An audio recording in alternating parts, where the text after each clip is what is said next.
talk about the eighth house. Okay, so at this point, I've done, of course, the 12th house was my first house video. Then I did the fourth house, and I did the third house, and now I'm doing the eighth house. So you'll actually see throughout this video, I also answer someone's question that they had in the comments about their Mars and Pluto in the eighth house. So if you check out the whole video, you're gonna see that. Also, there's a timestamp for the person who asked this question. Sometimes if you guys ask me a question that I can't really answer at that time, or I find it might help someone else, I'll put it in a video and go a little bit more in depth than I would if I were just, responding to a comment. So the eighth house, okay, so the eighth house is the second water house, okay? The first water house being the moon. The fourth house dealing with the moon. When we go to the eighth house, we're now dealing with Mars and Pluto ruling the eighth house.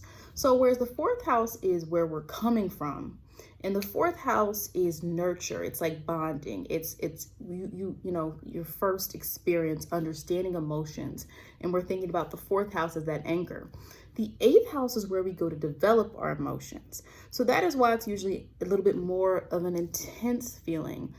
You're learning how to kind of almost choose your emotions in a way when you think about the eighth house. Where the fourth house, a lot of times our connections, our home, our family, these are things we're born into. And we kind of have to navigate those feelings when we're in the fourth house. But the eighth house, you'll see it's almost like a choice. And when I talk about the signs, I always talk about the fact of how Scorpio, Scorpio is related to the eighth house. The eighth house is not Scorpio per se, but it's connected to because Mars and Pluto. Scorpio is more of that kind of decision maker when it comes to emotions, whereas Pisces is more all loving. Cancer is I'm going to love who's around me. I'm going to love where I'm from, who I'm from, and my family, my close loved ones, and all that. And the eighth house is where we're making emotions more complex, and that's why sometimes you can even see like some type of manifestation with the way people deal with relationships with this eighth house kind of intimacy. So of course, I have my little notebook, my notes, because I don't want to forget anything that I want you guys to know. So we're thinking about Mars and Pluto. That's why we think about the eighth house as having some type of power. Not to dumb down any of the other houses. This is not that. It's not saying the other houses aren't powerful. Again, you can have placements you could have Mars and Pluto in your third house. Well, then that's going to mean a lot to you. You could have Mars in your fifth house. What does that mean for you? You could have Pluto in your first house. What does that mean for you? It could be all different types of things. But what I'm talking about is when we have Mars is direction, action, aggression, dominance. Pluto, transformation, regeneration, rebirth, destruction, death. Mars can be destruction too, because we know Mars is associated, especially if you think about traditionally, the planet of war, okay? So we have those energies in a water house. So what type of emotion do you think is going to come from the eighth house when you have Mars and Pluto ruling the eighth house? So the eighth house is it's a fixed house. So that's what I mean, where the emotions and emotions can be obviously related to relationships, or it can simply be your feelings about anything, right? Even if you're going towards a goal, you want something, you can be emotionally invested in something that's not in a relationship, So, when we think of Mars, we kind of think about, okay, action, right? Pluto, we get obscure energy, mystery. When people talk about that mystery of, let's say, Scorpio, that's Pluto. That's not Mars. And I know that in traditional astrology, Mars is the ruler of Aries and Scorpio, because in traditional astrology, this is before they found the other planets. We know Pluto is I know a couple years ago, Pluto was not really a planet anymore, but just like the sun and the moon are not planets, but for the sake of astrology, we call them planets, right?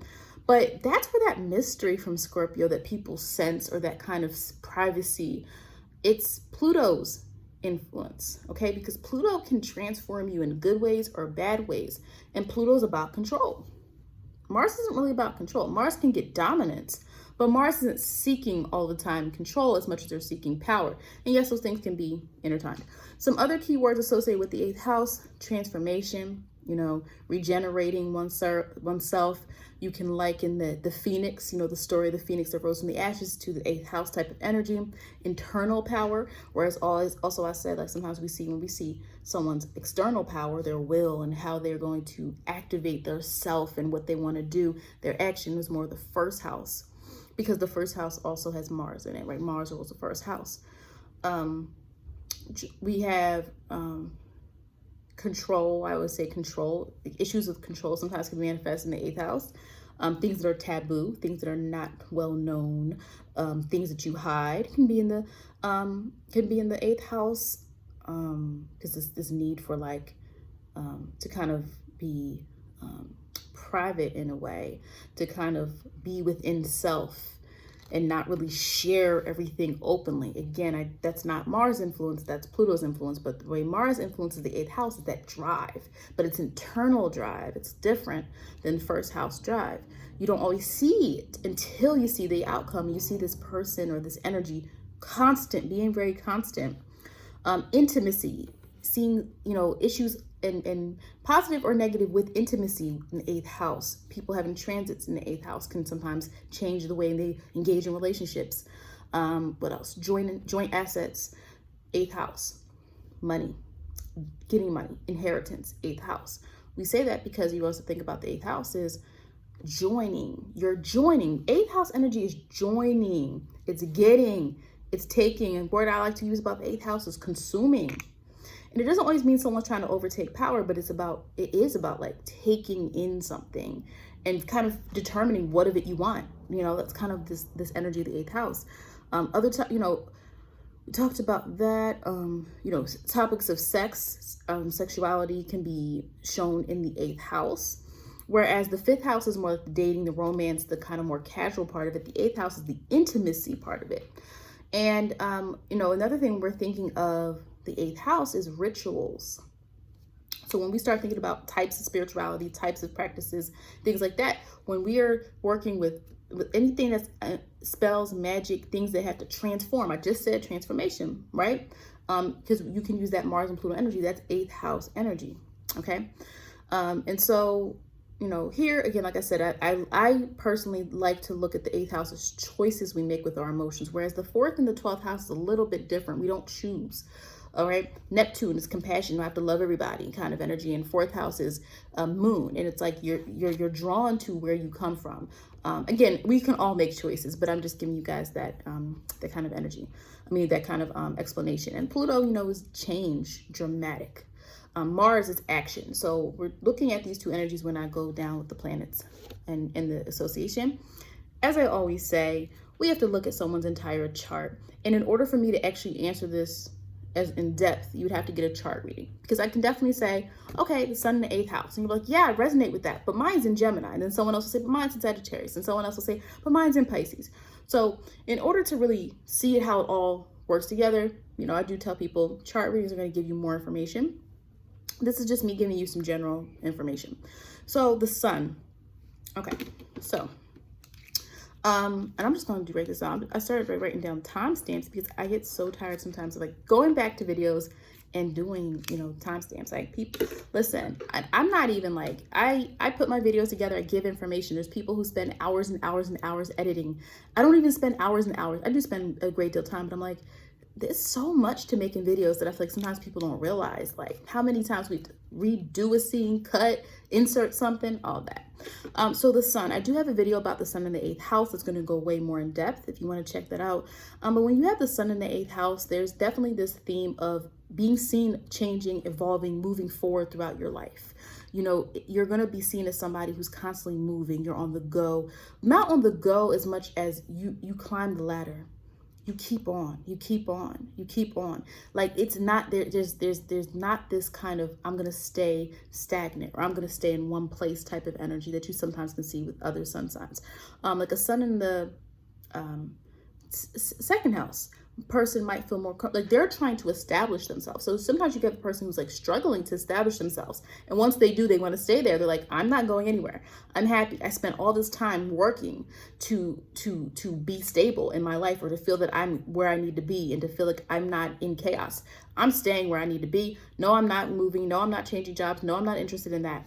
But with the sun in the 8th house, these people have to constantly be evolving and moving forward and transforming. And it's not that they're always going to tell you what they're doing. I know one that's like, this person is always, there's always a new development in their life, but they don't necessarily go out telling everybody these things. But we see it.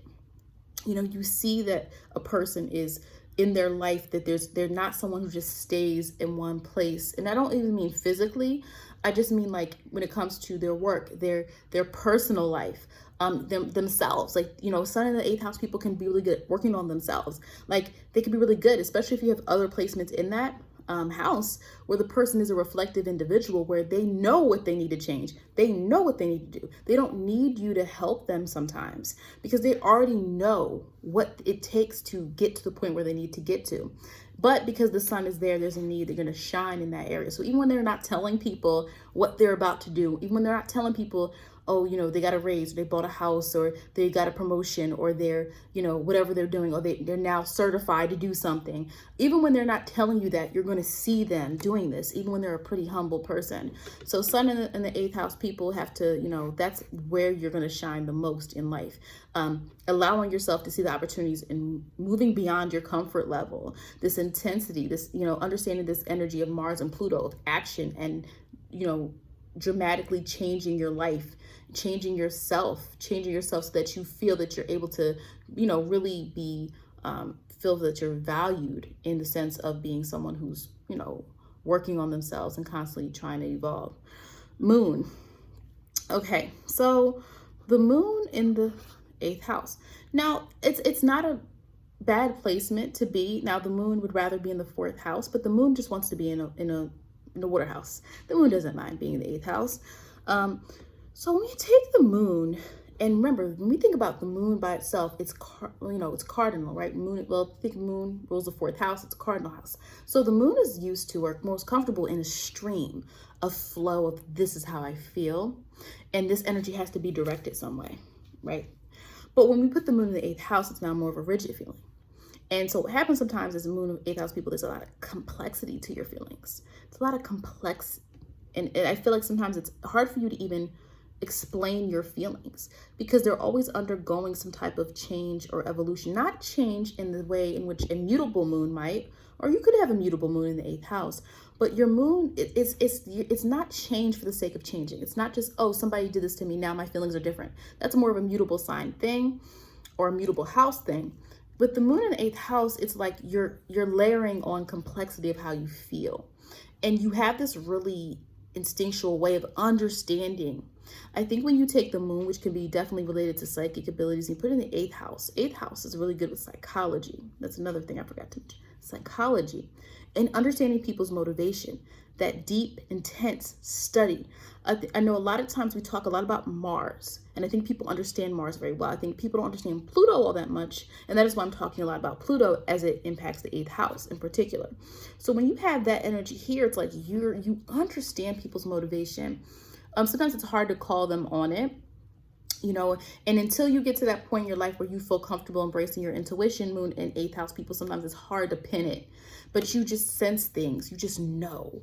And it's you understand people's motivation. Whereas a moon in the 4th house might be more that intuitive nature of just knowing something, sensing something. But when your moon is in the 8th house, it takes on more of a, I would say sophistication, because it's not really as authentic, right? So like the 4th house moon is more authentic. It's flowing, it's directional, it's cardinal, it's primed to a certain location, good or bad. When you have that moon in Cancer energy or that moon in the 4th house energy, there's a direction flow. But that motion has to do something. But 8th house, you internalize it a little bit more. And I think that's why sometimes moon in the 8th house people, you might call them moody, but it's not that they're moody. It's sometimes they sense something about someone that they don't like, or they sense something that makes them uncomfortable. But again, the moon isn't really good at communicating. And if we especially put that moon in Scorpio in the 8th house, we put that moon in maybe Virgo in the 8th house, we can have a hard time expressing that, right? That's your moon sign. Sometimes these individuals can come from a complex family life, because remember, the moon is originally linked to the family. And when we put it in the 8th house, we're now making things extra complicated. They're not as authentic feelings. These feelings are now situations that are very, complex, complicated, things that don't go the way we usually assume they would go. Your emotions, you might have been introduced at an early age to some type of a situation that maybe you as a kid had to internalize something, you had experienced something that now is kind of changing your natural emotional reaction to things. So that's why I said like the eighth house is it's a very psychological if you really think about it. But sometimes it could be some positive things. Again, I don't want to say it's all bad. I do want to caution that. I feel like sometimes people look at astrology and they look at their chart and they're like, oh my gosh, it's horrible. Listen, I might do another video about that. You got to use what you have. That's just life. You have to use what you have to your advantage and see that, you know, there are positives to any placement that you have, even if you don't like it, but you have to use that energy in the right setting. That's, you know, what that is.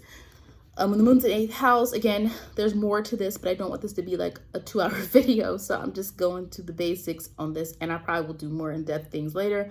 Inheritance sometimes from the mother, the moon in the 8th house. Now, it doesn't always mean money. It could mean money. The sun could also sometimes mean inheritance, mainly from the father. But the moon can mean inheritance of anything. It could be a physical condition. It can be a medical condition. It can mean just certain tendencies, certain things that you get from your mother's side of the family. Sometimes you can see that with moon in the 8th house people. And yes, moon in the 8th house people, I think it's like this understanding your emotions in a way in which sometimes it feels really difficult to express. Now, different than the reason why the 12th house doesn't. The 12th house feels misunderstood. The 8th house is almost like you understand too much. You understand too much about why you feel the way you do and why other people feel the way you do. And sometimes it's hard to put that into words, and people want you to explain your emotions. And it's very difficult because it's almost like you feel like no one's ever going to understand the complexity of what you feel.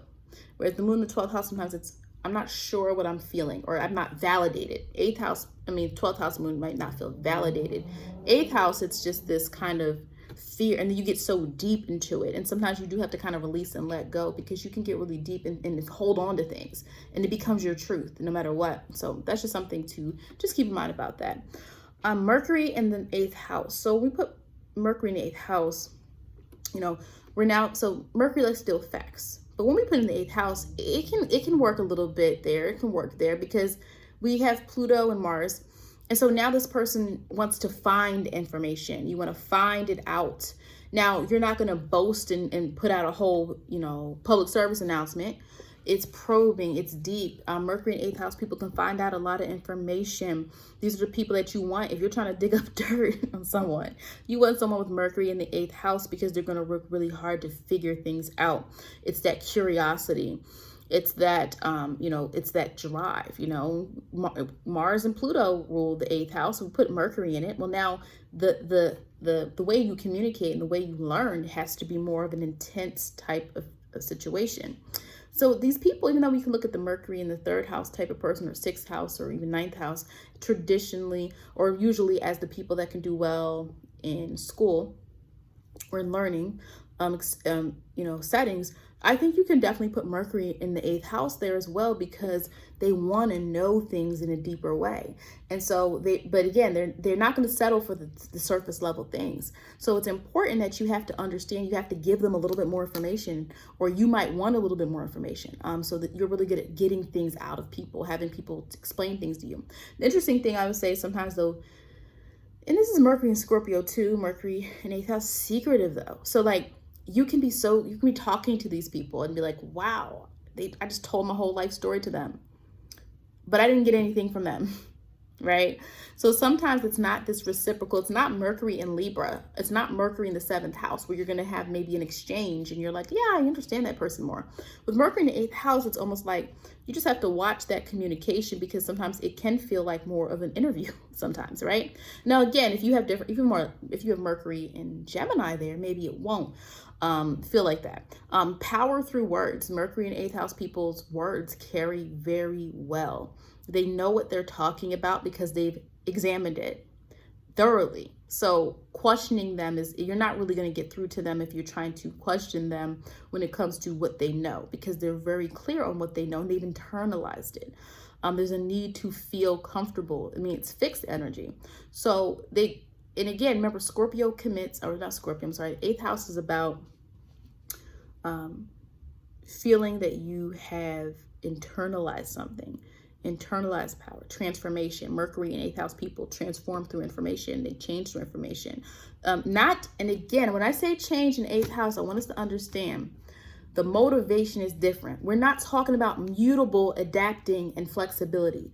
By change, where transformation is dramatic and drastic. It's like changing your being, changing your belief, changing what you know, your stance on something, moving forward in your life. Someone, I mean, a great example is someone who has like a rags to riches story where people thought they weren't gonna, and this person was just like constantly like, no, I'm gonna make it, I'm gonna make it, I'm gonna make it. That's a kind of a very 8th house type of energy there. You could say 2nd house as well, but the 8th house would be more if that person's status improves, and I know some people like feel status is the 10th house, but I don't mean like just money, but like they're kind of like, I guess, their placement in life, where they are based on where they started. They don't just stay, okay, I'm just gonna stay here forever, make the same amount of money, stay living with my family forever, and be okay with that, and drive the same car that I drove when I was 17. That's typically not going to be your 8th house energy person. A person with heavy 8th house energy is typically going to want more. And again, that can be good and bad. We'll talk about that once we get to Saturn, what that looks like. They have convictions in their words if you have Mercury in 8th house. They really believe what they say. So if you're getting into a conversation with them, really try to understand how to communicate best with them, because you're walking into a situation a person has already internalized. It's different. I feel like you could probably even get through a little bit more maybe to a Mercury in 3rd house person, because it's facts. Now, when we put in the 8th house, it's a little bit more of emotional connection to what they know, because they've internalized it and they've studied it and they've probed it. So that's just something to keep in mind. Sometimes some of them can control information. Everything is good and bad, and that's what I do in these videos. I try to give you guys what I can within the time. If you have someone who has more negative aspected placements, if you have other things going on in the chart, yes, sometimes you can have someone who controls information or someone who uses information against people, because the 8th house can be power. And remember, I said the 8th house is joining, you're taking. The 8th house is taking. And it can be good because you could be taking from someone and you're both gaining, or it can be like, I'm taking for myself to feel replenished. So you got to watch out for that with 8th house energy in general. Yeah, they don't tell everything. They definitely going to find the answers.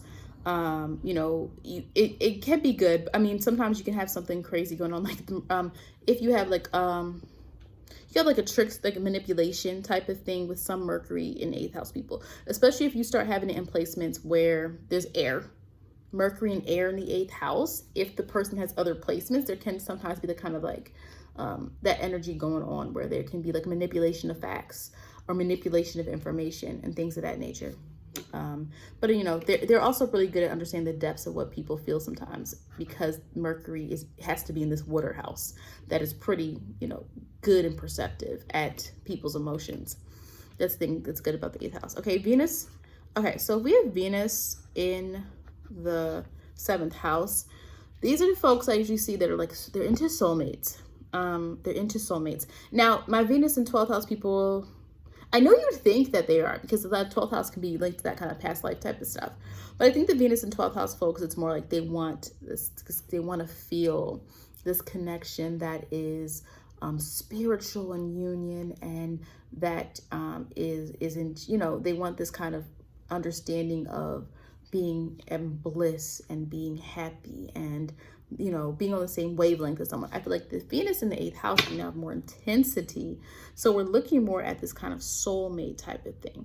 To be honest with you, if I were to use these terms, I would say the 8th house is probably more twin. Well, I don't want to get into it. I was going to say they're probably more twin flame, and 12th house is more soulmates, because the 12th house isn't as rigid as the 8th house, right? The 8th house is, it's fixed water, it's ice. I said one time on our videos, Scorpio is ice. You got to melt that. You got to melt it. You're not going to get water until you melt it. You have to change the conditions, and they have to see it's worth it. So that's what I would say. I would say because Venus is it's such a, when you put in the 8th house, this person now craves partnership, but not like a Venus in 7th house. They want partnership that feels intense. Like, I want to join up with this person. We are one. And that's why sometimes you can get that possessive type of energy sometimes that you can get with the 8th house. If you're not careful, this possession, it's mine, I'm taking it. That is why I said in the beginning of this about joining up, but also it's very careful to watch out what you're joining, what you're taking, what you're receiving. You know, there's a depth though to the Venus in 8th house, where remember, Venus is also possessions and money values. Venus in 8th house people, they value depth. They value things that they feel have a certain quality to them. They value things that make them feel, you know, emotional security. They want emotional security. They don't want whimsical, you know, oh, I don't know what I want, or I don't know what to feel type of energy. Venus in 8th house, even when you put it in something like Aries or Venus in Gemini, or, you know, even when you put it in signs that sometimes we can say like, you know, they're more lighthearted, they're more free. Even if you put Venus in Aquarius, it's like that Venus in Aquarius person probably wants you around for the ride when they go do, because, you know, Venus in Aquarius sometimes can put their causes before their relationships. But either way, they value this kind of joining up with someone else. And because of that, you want to make sure if you're a Venus in the 8th house person, you're giving your energy to the right person, because it's different. You're not as vulnerable as 12th house can sometimes be, especially when we look at the 12th house as being like a place where, you know, we really do feel, you know, we can attract people who need help, who want our help. And 12th house people want to do that. 8th house, a little bit harder to get in, a little bit harder 8th house, but when someone's in, they're in. And that's the difference. Whereas 12th house can escape. That's escapism. Oh, they don't want to be somewhere anymore. It's kind of a little bit easier. But sometimes the 8th house, it's hard to let go, even when something is not good for you anymore. And so that's something that I think that Venus, because once those Venus and 8th house people think someone's their soulmate or their forever person, it's like, hey, no, you can't be with them because of this. Well, no, they're mine, you know? And so I'm exaggerating, but you want to understand that. Now, on the flip side, you can sometimes have people with this placement who nothing is good enough. No one is good enough because they're constantly chasing this intensity, this emotional need. And so that sometimes can get in the way when you think every relationship is going to have this huge emotional surge and spark in you. So sometimes it's like, you know, needing to relax, because Venus is typically a relaxed planet. It's relaxed. It's Venus. It's about beauty and partnership and harmony.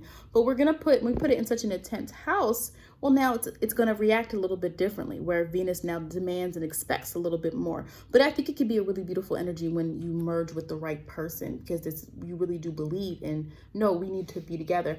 You know, these people tend to value marriage. I would say maybe even more so than 7th and the 8th house person. I mean, the 7th, 8th, what did I just say? Venus in the 7th house. Did I say that right? Because we know Venus rules the 7th house of partnership, but I think when we're thinking of intensity and like emotional devotion, I think that's Venus in the 8th house. And tend to be good with money. Sometimes you can earn money through your partnership, through who you get into a relationship or marriage with. You might get money, or their money becomes important to you somehow. Venus is related to money as well. So sometimes Venus and 8th house people, you benefit from a relationship when it comes to money and getting something from that partner. And it doesn't always mean they're taking care of you. It can just maybe mean that maybe they're more, or you have a business together, or something about the partnership produces a type of financial benefit to you. When we put Mars, well, Mars is already there, right? But Mars in the 8th house, if you have Mars in your 8th house, you acquire from others. You have drive. You look at something, you're like, I want that. I'm going to work towards this. And it's relentless. You know how to take charge, and you know how to accumulate things.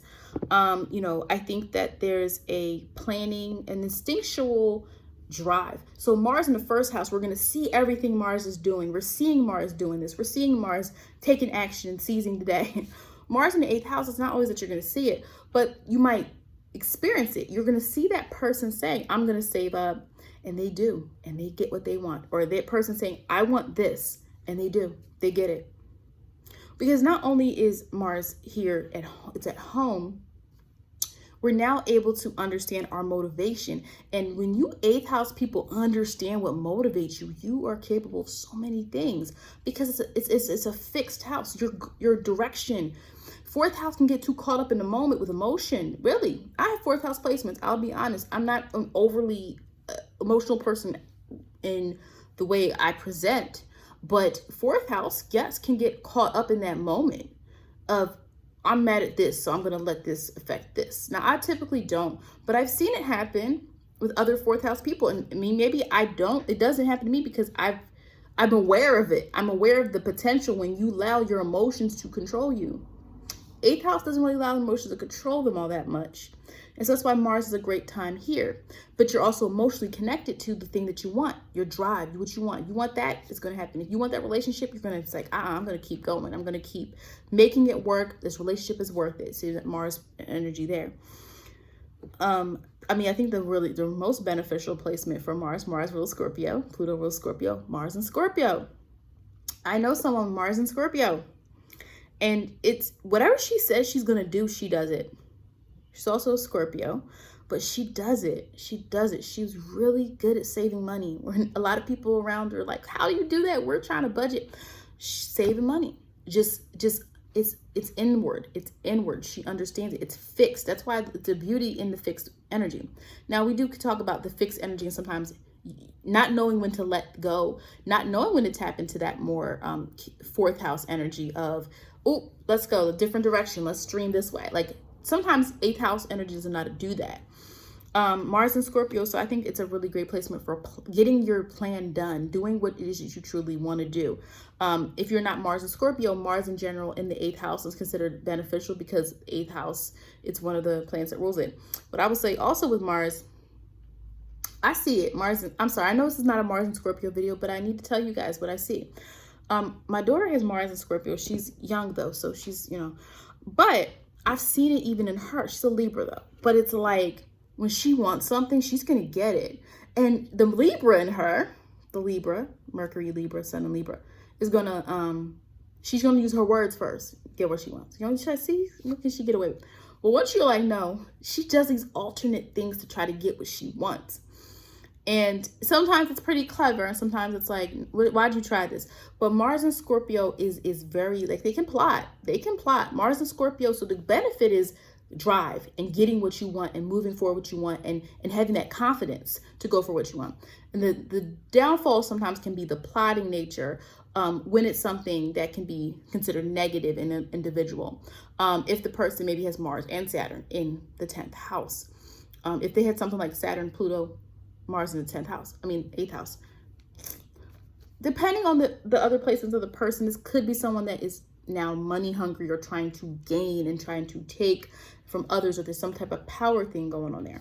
But I think in general, Mars in 8th house tends to be a good placement. I mean, you can definitely have some, even if you have Mars and Taurus, Mars is considered detriment there, but I think that can be a benefit, actually. Having your Mars and Taurus in 8th house, I think could be a benefit. Let me quickly talk about, the comment was around a person who has Mars conjunct Pluto in Sagittarius. And I think they were struggling a little bit. I think they had Venus in there as well. I don't remember if Venus was in the same sign as those. So again, a conjunct is when, typically, the first rule is a conjunct is when two planets are in the same sign and they're within 8 degrees of each other.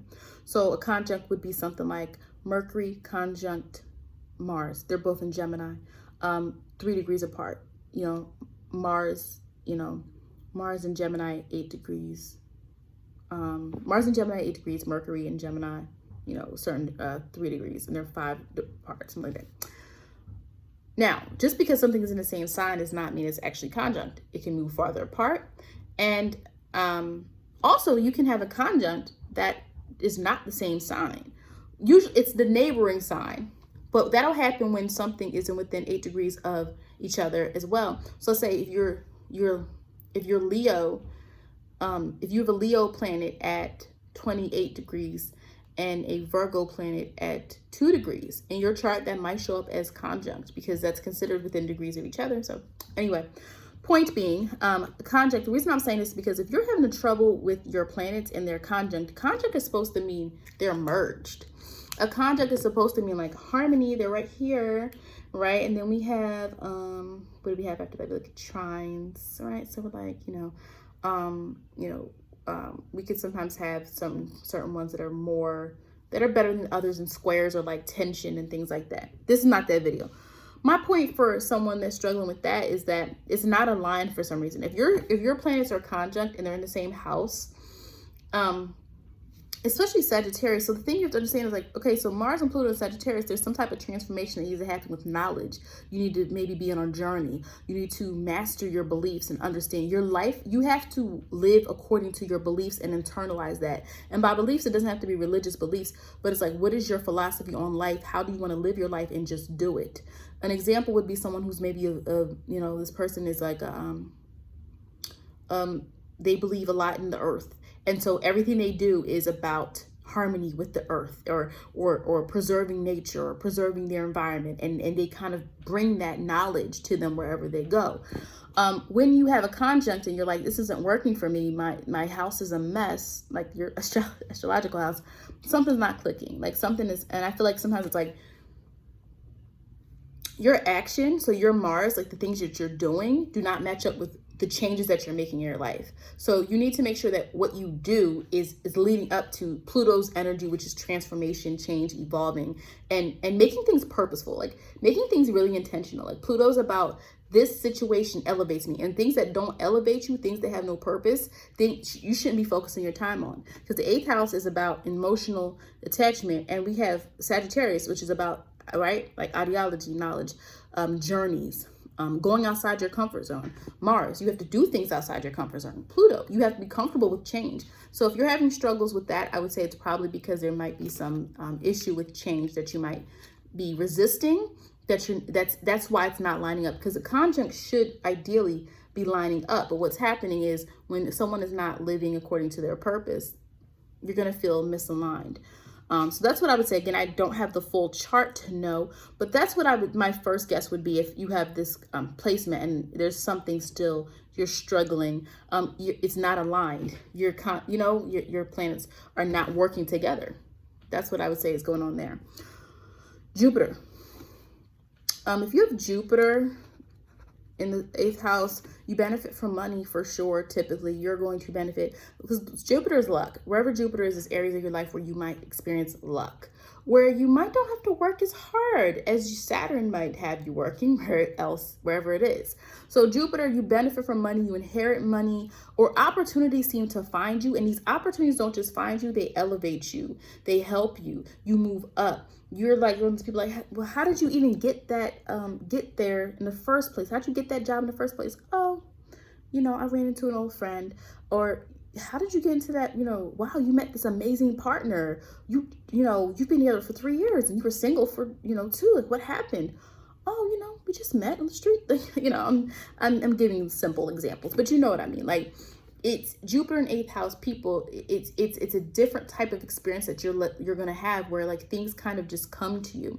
And it kind of just appears, but these are opportunities too. Now you have to take the opportunity. What I want everyone to understand about a chart is the potential. It is up to you whether you actually do anything, right? I want people to understand you don't just lay down and say like, okay, there's my chart. Everything I want is going to float to me. No, you have to get out in the world. You have to do things and match up with the energy. But yeah, and I feel like transformation, also, I feel like there's kind of this idea of wisdom, emotional intelligence that Jupiter and 8th house people tend to have. They can be really wise. They can be gurus of something. They can be seen. Their insight might be requested.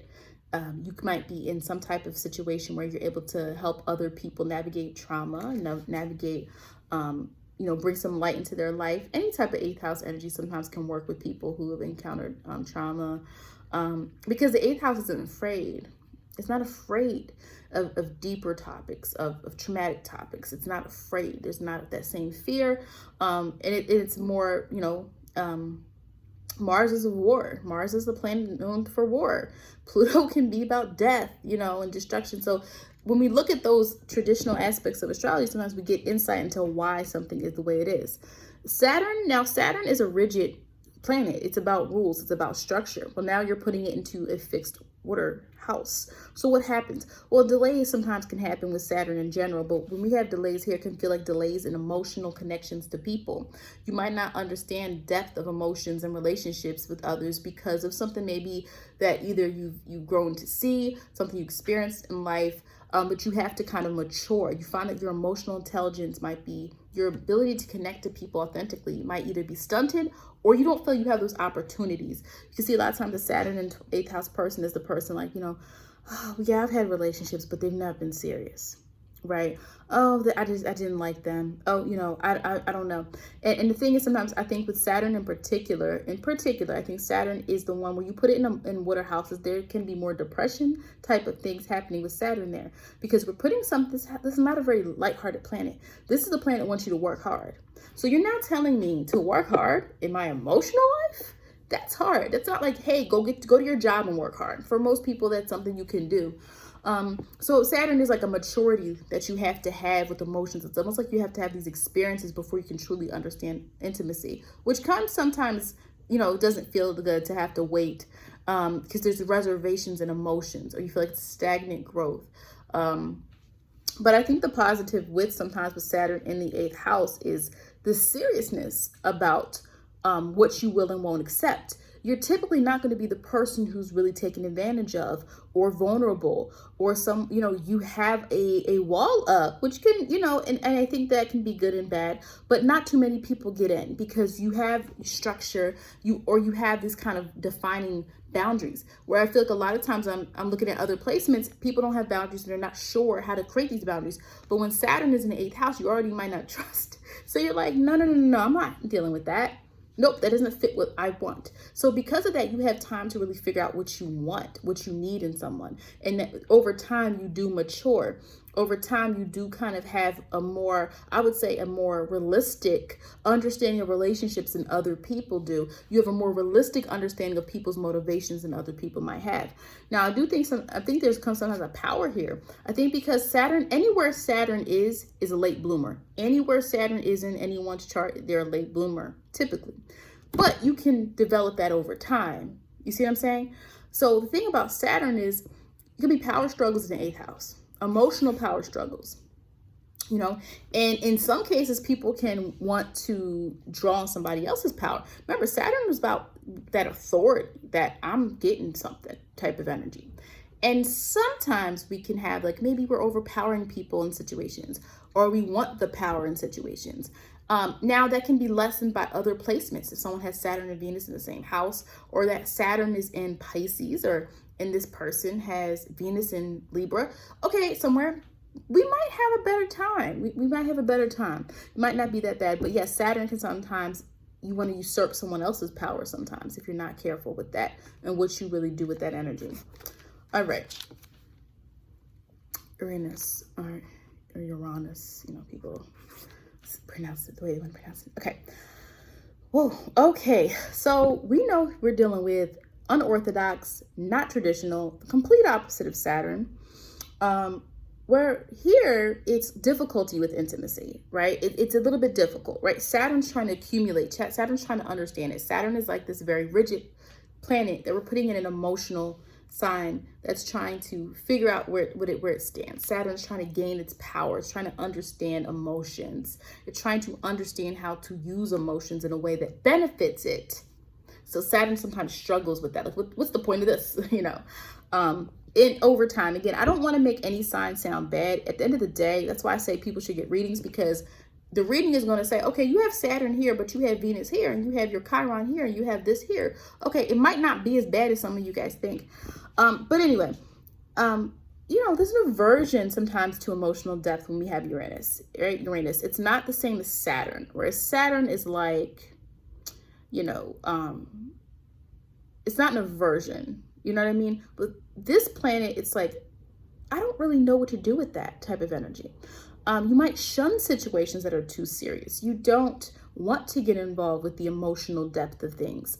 You might have strange situations happen when it comes to relationships. You might find that, you have unorthodox relationship issues, or things that are not common, things that, you can have a lot of change, right? You can have a lot of change that happened. You sometimes feel, there's a sense of not really wanting to conform to what people view as intimacy in a relationship. You might be the type of person like, yeah, but they're taking it too serious. Like, whoa, I don't want that, or I'm not into that. The 8th house is related to sex. I mean, that is what it is. It's, sexual tendencies or inclinations can be different, out of the norm, when you have this, you have Uranus in the 8th house. It could be, you know, secrets. It could be things of that nature. Which again, if it's nothing negative, if you're, you know, you're just living your life and you're, you know, you're of age, you know, you're an adult, you do what you need to do, you know. But with this planet here, it can sometimes be you're trying to figure out, and you might not like boundaries in relationships, right, in that type of way. But also when we think about money and the financial part of it, you can get unexpected money. In some ways, you can get money given to you, or you might find that sometimes it's you know, it's not always, you know, stable. You can find that sometimes your money situation changes a little bit. Your sense of stability, your emotional range, like it changes a little bit. This could be the person who goes through different types of relationships, and they're all different. They're all drastically. Whereas I feel like the 7th house, I'm like, partnerships are different, but it's almost like, you know, you're trying to learn, or you're trying to understand where you fit in when it comes to this very rigid, because I mean, this planet doesn't want to be in rigid 8th house. Like who does? Like not who does, but I mean, Uranus is about unorthodox. I'm different. I'm not like you. I'm going to do what I want to do. I'm rebellious. So it now has to function in an emotional house that's fixed. So it kind of feels contained. That's why sometimes people can rebel in relationships with this planet here. So it's a very different energy again. That's one I think you should probably get a reading for if you're really interested, because it's a very, it's not as easy as, say, Mercury. You know, me explaining Mercury in the 8th house or Pluto in the 8th house. Neptune, if you have Neptune in the 8th house. So if you have Neptune in the 8th house, you know, you soak up spirituality. Neptune rules the 12th house. When we put it in the 8th house, now you have, you're trying to now do something with your spirituality. You want to help maybe other people understand their spirituality. You're evolving your spiritual practices. You're typically going to be someone that wants to constantly be best at something. You know, sometimes we have people who are involved in certain things and they want to move up and up and up. Like, you know, in certain spiritual circles, you know, you start off at a certain level and then you keep moving up, and then you're able to do other types of practices and rituals and things like that. And again, you don't have to be into that in order to benefit from Neptune, but Neptune has this kind of sensitivity about it. So it also can mean you're someone that helps other people through difficult situations because you're willing to. Remember what I said about the 8th house being psychological? Like, if you really do take the time, it's really psychological. Okay. And it's about, it also has this kind of instinct, this gut instinct about people and situations. And Neptune is compassionate. We're dealing with idealism. But now we're able to take it out of the 12th house, where it's sometimes hidden, and we're putting it in the 8th house, where the 8th house ruled by Mars and Pluto. So it can make things, it can earn things, it can get things. So I think when we see Neptune here, we have spirituality meaning evolution, you know, evolving. You're taking aspects of the spiritual world and you're transforming them into power. Okay, you're taking what you know about the spiritual world and you're taking it. You're going to show people it. You're going to give people it. I think Neptune in 8th house, people can be really good with counseling, you know, spiritual counseling, regular counseling, anything where they have to. I mean, you can even have people who have Neptune in the 8th house. It can be like anything. I mean, you can have a situation where it's like somebody who works with, who's comfortable comforting people grieving. Right, Neptune in 8th house, because now you're taking a very spiritual thing. You're taking the sensitivity and now you're putting it in the 8th house, where the 8th house is capable of dealing with harsh situations and things. Again, and people who struggle with the 8th house, I would say, like, I don't want to say it's anything that you're doing wrong. It's usually 9 times out of 10 when people are struggling with their chart, there's some energy not aligning because you're not aware of your power.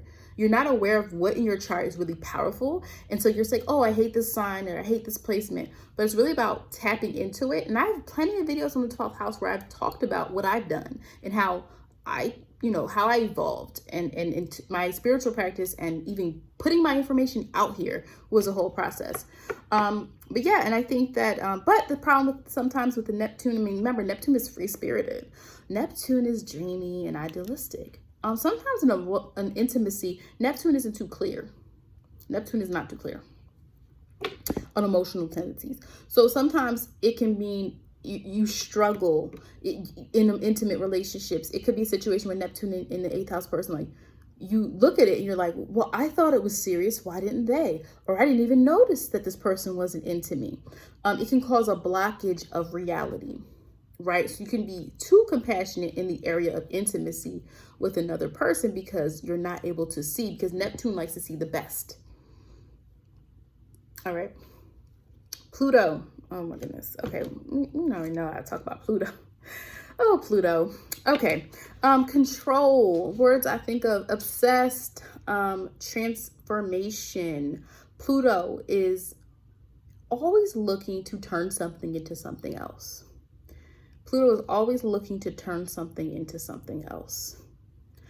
And since it's that, I said this numerous times, use Pluto or it's going to use you. What do I mean by it's going to use you?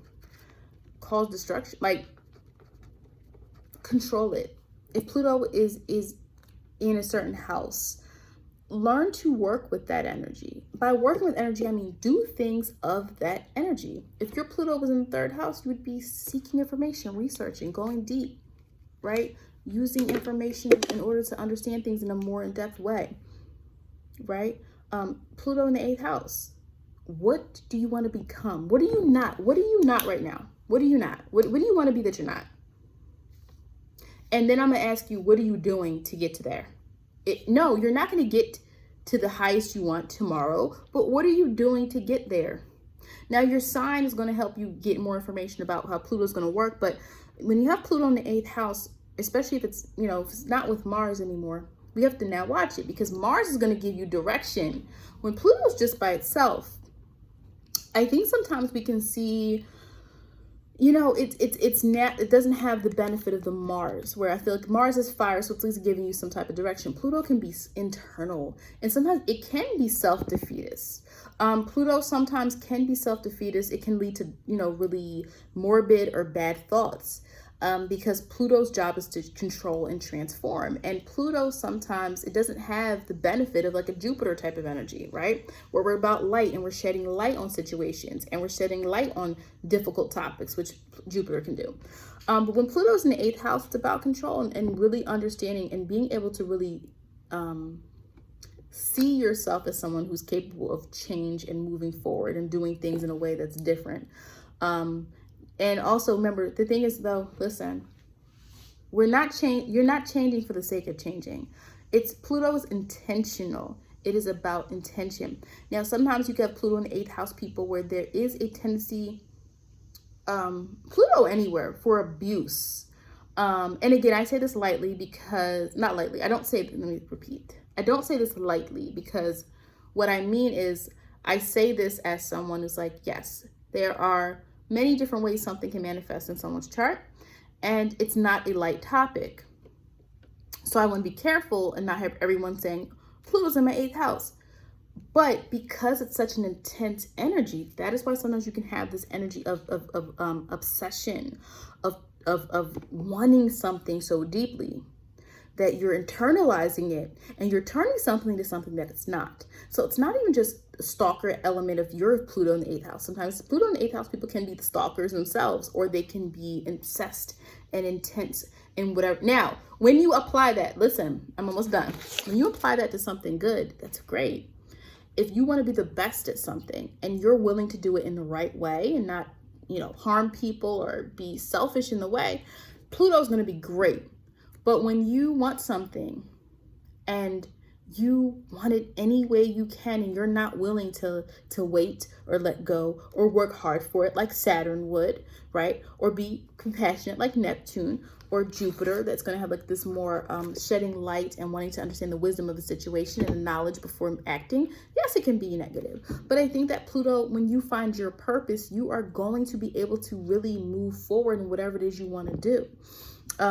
The sun is where you're going to shine, but Pluto is where you're going to change. It's where you're going to see the most dramatic change and the most elevation and power. Pluto can be linked to power, but the power is linked to your ability to recognize your own need and desire to kind of have a metamorphosis, so to speak.